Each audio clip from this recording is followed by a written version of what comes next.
नमस्कार, अब वक्त हो गया है वीकेबी टॉप 10 का। तो आइए देखते हैं देश और दुनिया की टॉप 10 खबरें। सेंट्रल विस्टा निर्माण मामले में फिलहाल सुप्रीम कोर्ट ने दखल देने से इनकार कर दिया है। सुप्रीम कोर्ट ने याचिकाकर्ता को कहा कि वो हाई कोर्ट में चीफ जस्टिस से सोमवार को सुनवाई का अनुरोध कर सकते हैं। फिलहाल हाई कोर्ट मामले की सुनवाई कर रहा है और हम दखल नहीं देंगे। गौरतलब है कि सेंट्रल विस्टा परियोजना पर रोक लगाने की मांग को लेकर सुप्रीम कोर्ट में याचिका दाखिल की गई। याचिकाकर्ता के वकील सिद्धार्थ लूथरा ने कहा कि मुद्दा बहुत सरल है। परियोजना जनवरी में पारित हो गई है, लेकिन जहां तक मानव जीवन का सवाल है, सरकार का दायित्व है कि पहले हमारे मानव जीवन की रक्षा करे।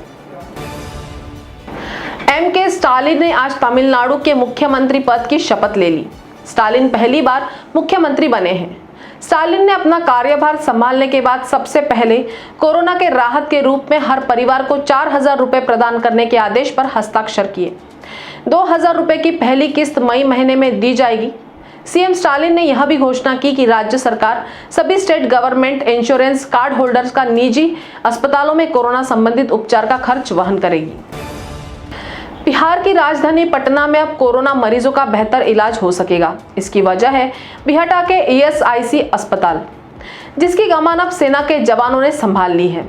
पिछले दिनों पूर्वोत्तर स्थित आर्मी बेस से सेना की 2 फील्ड हॉस्पिटल की टीम वायुसेना के विमान से पटना पहुंची। इस टीम में स्पेशलिस्ट डॉक्टर के साथ मेडिकल टीम है। अगले 2 से 3 दिनों में बिहटा के ईएसआईसी अस्पताल को 500 बेड का कोरोना डेडिकेटेड अस्पताल बना दिया जाएगा। इसमें 100 बेड पर आईसीयू की व्यवस्था रहेगी। देश के 129 जिले ऐसे हैं जहां पर कोरोना ने खतरनाक रूप ले लिया है। यहां पर बीते एक सप्ताह में हर दिन कोरोना के 5,000 से अधिक मामले सामने आ रहे हैं। कोरोना के बढ़ते मामलों के बीच गुरुग्राम, कोलकाता और देहरादून जैसे शहर नए कोरोना हॉटस्पॉट बनकर उभरे हैं। कोरोना के बढ़ते आंकड़ों पर नजर दौड़ाए तो गुरुग्राम में 10 लाख लोगों पर कोरोना के नए केसों की संख्या 11,695 है। इसके साथ ही कोलकाता में प्रति 10 लाख पर कोरोना के 9,494 नए केस सामने आ रहे हैं। यही हाल अनेक जिलों का है। शिवसेना ने पार्टी के मुखपत्र सामना में एक संपादकीय में कहा कि पश्चिम बंगाल में वास्तव में क्या हो रहा है और इसके पीछे किसके अदृश्य हाथ हैं, ये चीजें स्पष्ट होनी चाहिए। जब से राज्य में भाजपा हारी है, हिंसा की खबरें आ रही है। ऐसा कहा जा रहा है कि तृणमूल कांग्रेस के कार्यकर्ताओं ने भाजपा के कार्यकर्ताओं से मारपीट की, लेकिन यह सब दुष्प्रचार है। सामना में कहा गया कि पश्चिम बंगाल में चुनाव के बाद हिंसा में मारे गए 17 लोगों में से 9 भाजपा से जुड़े लोग थे, बाकी तृणमूल कांग्रेस के कार्यकर्ता थे। इसका मतलब है कि दोनों पक्ष इसमें संलिप्त है।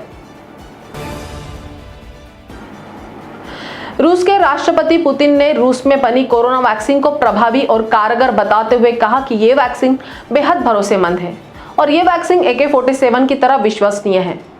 पुतिन ने कहा कि हमारी दवाएं उन टेक्नोलॉजी पर आधारित है जिन्हें दशकों से अलग अलग मंचों पर उपयोग किया जा रहा है।